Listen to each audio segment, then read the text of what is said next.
This is my second lecture. I am going to introduce you what is food science. Food science and its basic concept, and what's the functional component of food which work in our nutrition and development and growth. First of all, we learn about food science. What is food science? It is the understanding of how heat, water, and acid and base change food.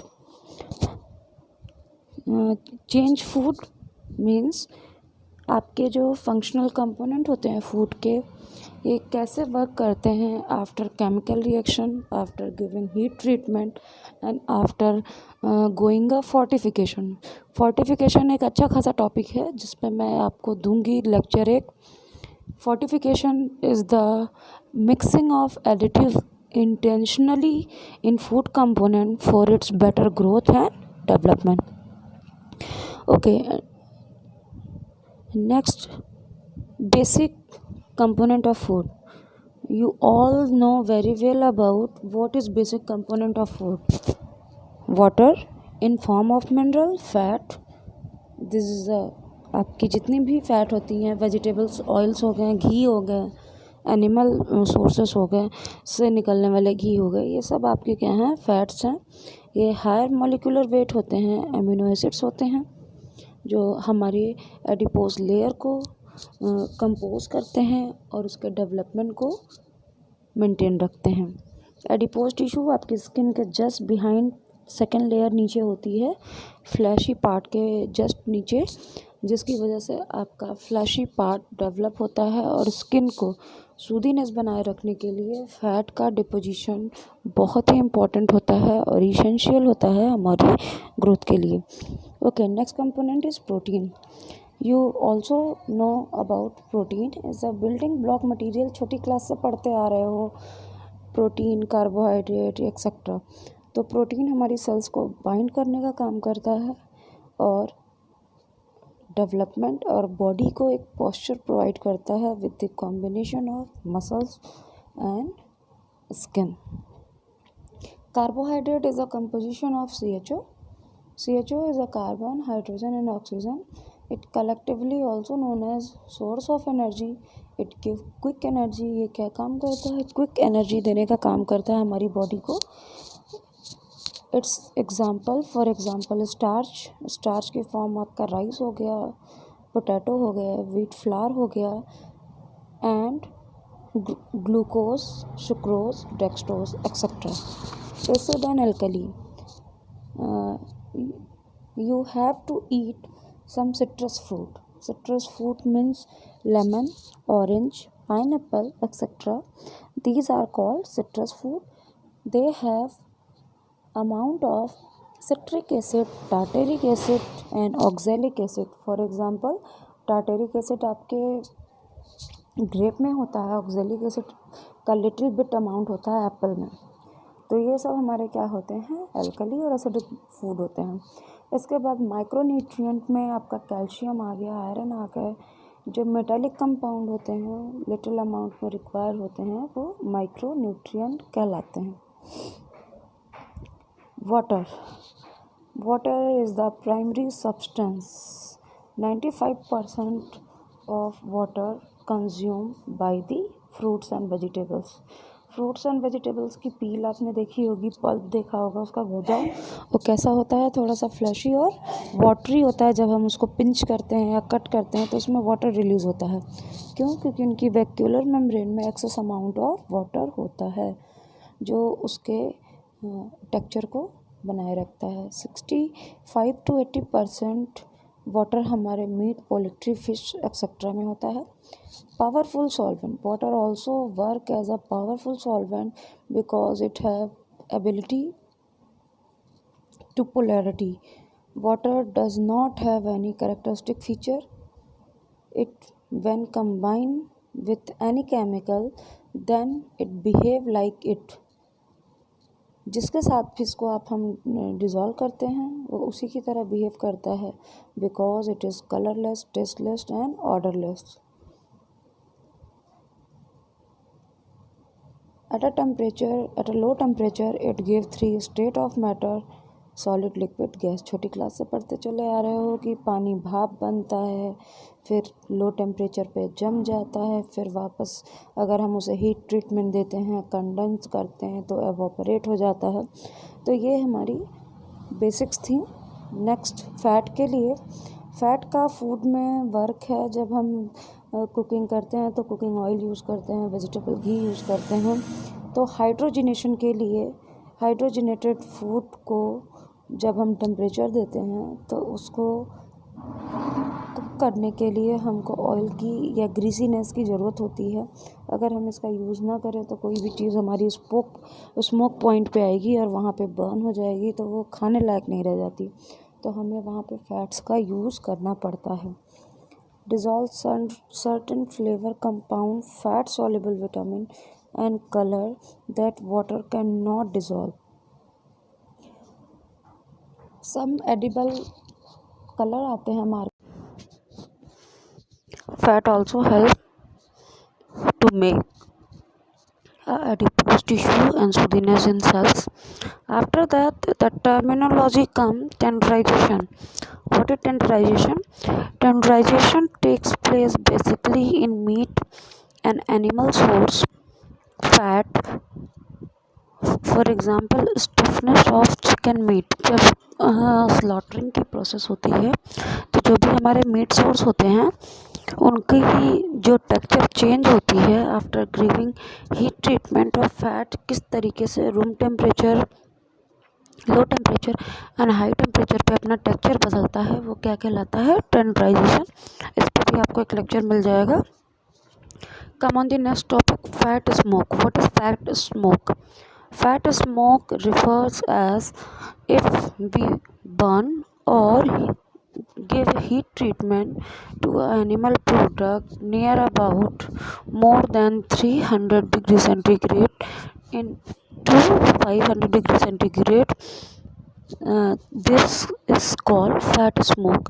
जहाँ पे हम fat को high temperature पे गर्म करते हैं तो उसकी जो कैरामेलाइज प्रोसेस होती है, तो ब्राउनिंग होना फूड कंपोनेंट का और टर्मिनेट होना ब्राउन कलर में, ये किसकी वजह से होता है? फैट स्मोक की वजह से होता है, जिसको आप डीप फ्राइंग भी बोल सकते हैं। Okay, next, protein. You also know very well protein is a building block material.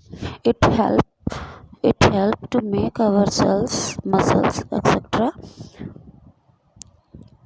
Protein come in food material mostly from egg, meat, beans, pulses. There are kneading protein. There are some processes takes place is called kneading. Kneading is a binding of protein from its simple structural form to complex structural form. Coagulation cause, protein coagulation पे मेरा एक lecture आ चुका है, आप उसको देख लेंगे तो बेटर होगा। जब हीट ट्रीटमेंट देते हैं फूड कंपोनेंट को और प्रोटीन को, तो ये यहाँ पे कोगुलेशन इफेक्ट देता है। नेक्स्ट हमारा कंपोनेंट है carbohydrate. Carbohydrate also known as a quick energy source. There are bread, pasta, grains, starchy, vegetable, fruit, rice, wheat, etc. These are the example of carbohydrate. कार्बोहाइड्रेट का बेसिक कंपोनेंट होता है carbon, hydrogen and oxygen, और it can be extracted from the glucose, dextrose, sucrose. Sugar attract moisture by trapping. Simply आपने चीनी को देखा होगा, सॉल्ट को भी देखा होगा। अगर हम इसको रूम टेम्परेचर पे ओपन एयर में छोड़ देते हैं तो ये मेल्ट होने लगता है। इसकी मेल्टिंग प्रोसेस इसलिए होती है क्योंकि इनके जो एक्टिव ऑक्सीजन होते हैं और हाइड्रोजन बॉन्ड होते हैं वो ऑक्सीडाइज होने लगते हैं, जिसकी वजह से ये डिज़ोल्व होकर के मेल्ट लिक्विड फॉर्म में कन्वर्ट होने लगता है। After that, jam, jelly, fruit, butter and dried fruit are also good source of carbohydrate. Acid and alkali. pH range measure level of acid alkali food. pH scale near about 1 to 14, being most acidic neutral. यहाँ पे most acidic neutral हमारा water आता है क्योंकि इसका pH range 7 होता है। इसका pH रेंज 7 होता है। 1 to 6 स्केल हमारी एसिड होती है। 8 to 14 alkaline food being close to either and or not usually considered as potentially hazard। Hazard means जो हमारे कंपोनेंट ऑफ फूड होते हैं उनको खाने से पहले हमको वॉश करना होता है, क्लीन करना होता है, और उसके बाद जब हम उसको मार्केट से सोल्ड करके ले आते हैं, बाय करके ले आते हैं, तो हमें उसकी कंटामिनेशन को भी चेक करना होता है। तो उसके बहुत सारे सिंपल मेथड्स हैं, जैसे पीएच पेपर के थ्रू, पार्चमेंट पेपर के थ्रू, और वाटर डिसोल्यूशन कंसंट्रेशन से भी हम फ्रूट्स एंड वेजिटेबल्स के कंटामिनेशन को चेक कर सकते हैं ईजली। हीट ट्रांसफ़र, जो फूड कंपोनेंट है आप सभी को पता है, everything we take after heating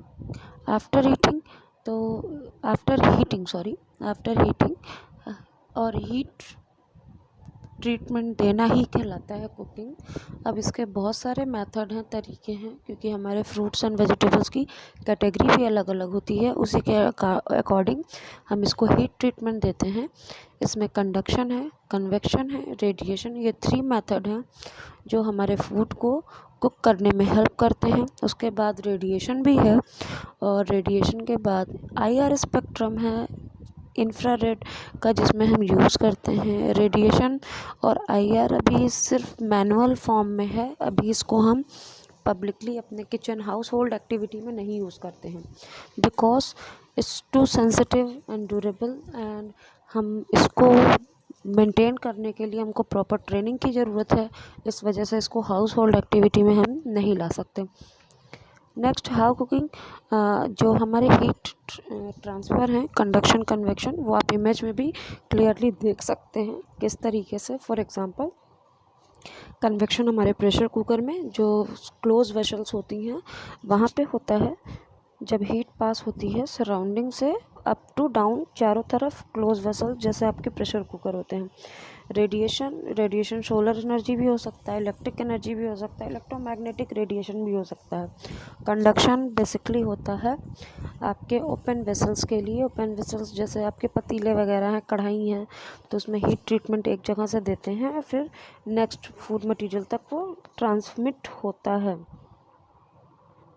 how cooking affect food, अब यहाँ पर लास्ट टॉपिक हमारा ये आता है कि कुकिंग का इफ़ेक्ट क्या पड़ता है फूड पे। बहुत पड़ता है।